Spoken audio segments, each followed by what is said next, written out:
It's great to be back here at Sycamore. I spent 8 fantastic years of my life here, and as Ms. Manley said, I'm here to talk about tinkering.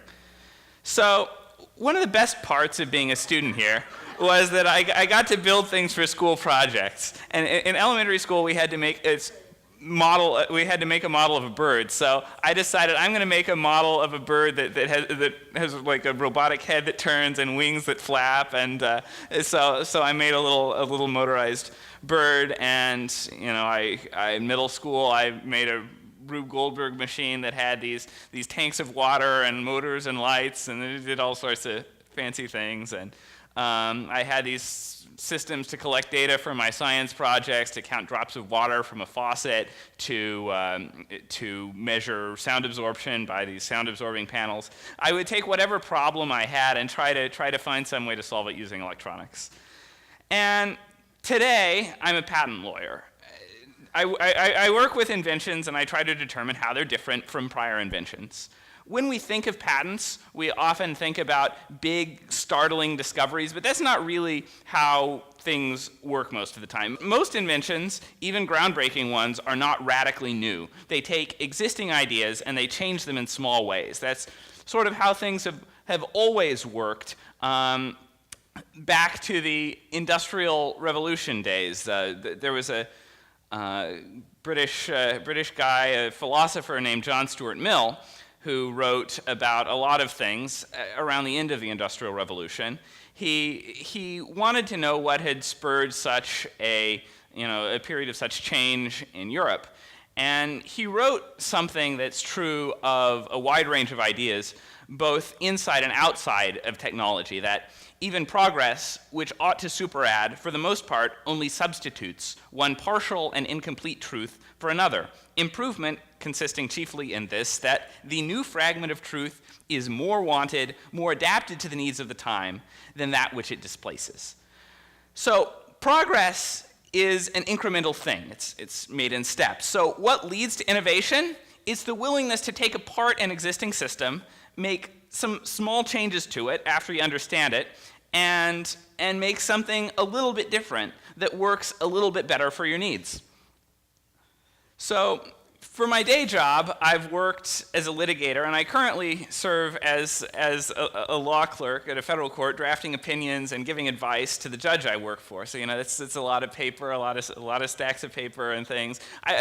You might have thought, and I thought that a job that involves mostly reading and writing and research, you don't really get to build things. But I was wrong. I'm constantly finding opportunities to innovate and build little things. So some of these things are just fun projects that aren't related to the law. So in law school, I built a little gesture control ring with some people, and this is one of our prototypes. And it would sense the movement of your finger, and you could control a computer with that. I built an app that generates summaries of patient medical records from an electronic medical record system, and they ended up using it in a major hospital, and that was pretty cool.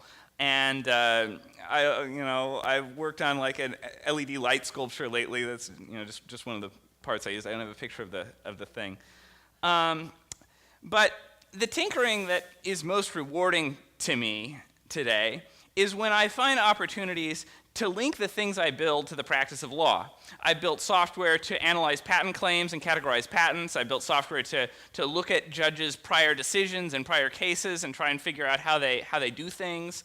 I built software to take thousands of documents that we're reviewing and create a summary for our filings for the court. And sometimes I'm able to make tools that make the paralegal might have had to spend hours going through something, and we can do that faster. And even though these tools, they're often just little things that aren't, it's not like a commercially viable product. It's not, you might only use it a few times, but I still get a lot of satisfaction out of building those things. I still find it rewarding to automate my day-to-day work in some regard. So one of the most important things about tinkering is taking things apart to understand how they work. That's actually something I get to do on a fairly regular basis as a lawyer, surprisingly. Because when we assess a patent, we need to figure out, are there products out there that infringe this patent, and can we prove it? And so I've taken apart a lot of things. Just in the past year, I've taken apart a laser module of a laser printer, laptops, graphics cards, memory modules, all sorts of things, just trying to understand how they work. So I'm really lucky to be able to do this sort of reverse engineering work as actually a part of my job. So the reverse engineering of software is also something that's really interesting. I didn't do this. This is somebody's mod of a game to make your character the Hulk. But I've modified database software to extract data in ways that the developer didn't really intend for you to extract. And it's interesting because sometimes you find that the developer has actually done things to make it harder for you to do this. They've they've obfuscated the some part of the program, and you actually really have to work. So it's fun, and it can sort of turn into a cat and mouse game almost. One well-known example is people have iPhones and they jailbreak these iPhones, but then Apple figures out how they've jailbroken them, and so they'll patch it again, but then they want to install more custom software on their iPhone. So it's just a big cat and mouse game going back and forth, and it's quite a process. And those sorts of restrictions, like the ones that Apple puts on their phones, are actually a really significant barrier to tinkering. Refilling printer ink cartridges, unlocking cell phones so you can use them with overseas SIM cards, repairing cars that have undocumented control systems, transferring DRM-protected music or apps that you buy through these various app stores. A lot of those things are, there are technological measures taken so that you can't do that. And there are also legal barriers that exist. Under U.S. copyright law, there's a prohibition on circumventing access control technology. You're just not allowed to, even if you can technically figure out how to do it. And nonetheless, there's still a large army of people who try and get around these barriers. And there are also organizations like the Electronic Frontier Foundation, which lobby for a change in that sort of law. So day to day, I work with the patent system, and I try to understand how it impacts people who are building new things. The patent system, of course, is supposed to try and encourage and incentivize innovation by striking a simple bargain. In exchange for disclosing to the public how your invention works, you get the right to keep others from using your invention for a set period of time.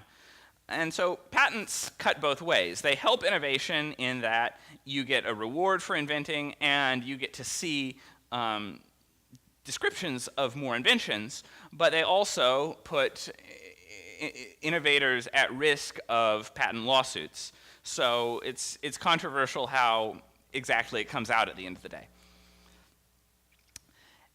Despite Silicon Valley's startup mentality, the American electronics industry, by and large, is dominated by large companies like Apple and Microsoft who have large bodies of intellectual property that they spend money developing, and their money comes from keeping big proprietary systems closed. In Shenzhen in China, there's sort of a different mentality among a lot of the electronics industry. There are companies that are built around sort of making knockoff things and very small changes that they can get manufactured very quickly. There's a whole industry around letting you prototype and build things really quickly. And I think that's a really interesting state of affairs, because if that's sort of the spirit of tinkering, of having individual small players come and start making their own devices their own way. And even though the products that result from that are not always the most polished products, I think you still get a lot of innovation out of that. You get things like different sorts of electronics, accessories, and Internet of Things devices, and there's a lot of neat stuff happening there. Now, in India, there's a word called jugaad, which refers to improvised methods of, building things using a sort of a clever solution of something that wasn't really intended to be used in a certain way, but you use it in that way anyway. There was a big Bollywood movie that came out a few years ago called Three Idiots, where they featured a number of these inventions by little-known Indian inventors who, one of them was a scooter that powered a wheat grinder. And if you look, there are all of these different things that people have actually used scooters to do. One of them is a spray paint machine. There's a washing machine, and the one up in the corner there is the wheat grinder, and over there is an electric generator. So, and there are other, there are a lot of other interesting things happening, but there's a lot of pride around this concept of jugaad, and the producer of the movie's called Three Idiots. The producer is Vidhu Vinod Chopra.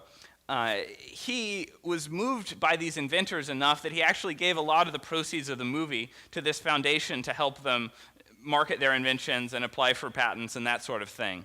And so there's a lot of spirit of, this sort of jugaad spirit really captures a lot of the essence of tinkering and is something pretty neat. Now, I used to work at a company called Palm, which at the time made smartphones. The head of design there was a guy named Peter Skillman. If anyone was a believer in tinkering and experimentation, it was him. He was responsible for a lot of the physical design of the phones, and so he would build these prototypes out of, just out of plastic and foam at first, and then you'd get to more complete prototypes with actual working electronics. And he did a lot of the physical design, and he really believed in tinkering because he would start by iterating all of these different ideas using really simple foam designs.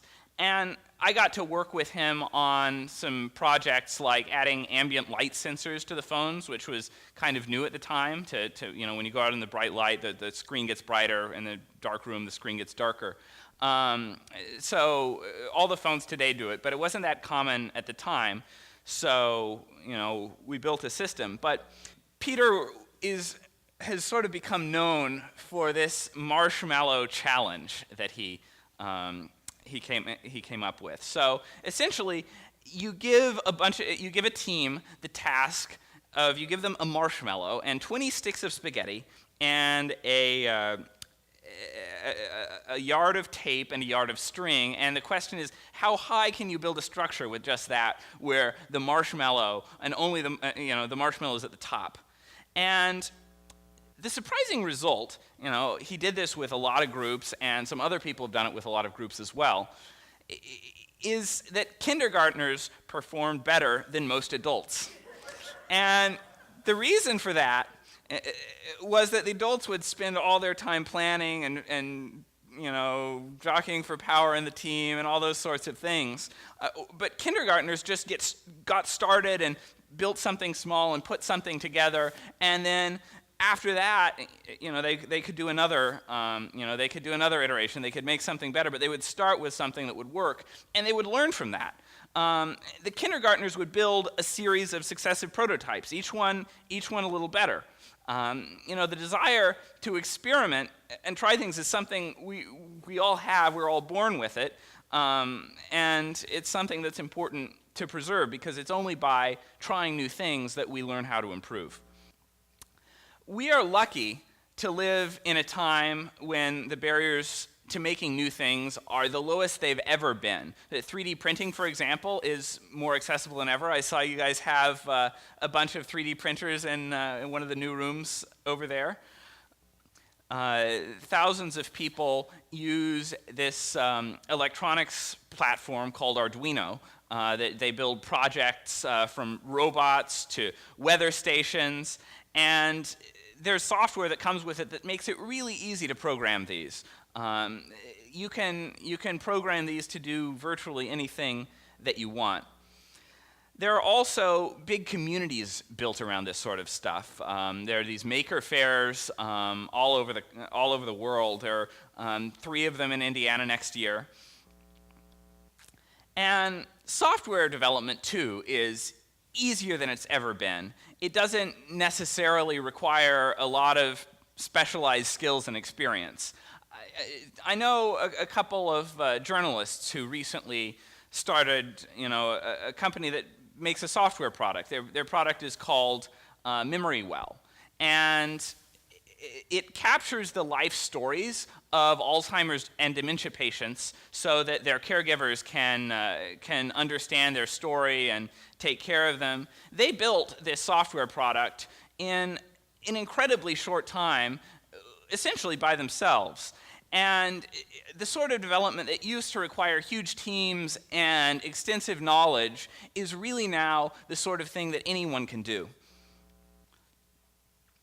Of course, I like to talk about technology because that's the sort of thing I'm passionate about. But the idea of tinkering, of going out and actually trying things rather than just guessing, of building prototypes and iterating, it applies to anything. Whether you're trying to get people out to vote, whether you're trying to get kids to make the best use of their recess time, whether you're organizing a team or anything, trying different things and actually going out there and learning from the results is important. So I hope all of you, when you're faced with all the tasks you deal with from day to day, will try and get your hands dirty and try to come up with new and innovative solutions. There are more opportunities for innovation today than ever before. The things that you create don't have to work better or save you time. What really matters is that you learn from the attempt. And I think you'll find that if you keep that spirit and willingness to tinker, you will see different needs that you never noticed before, and you'll find ways to address them that you never expected. And that can make a big difference. Thank you very much.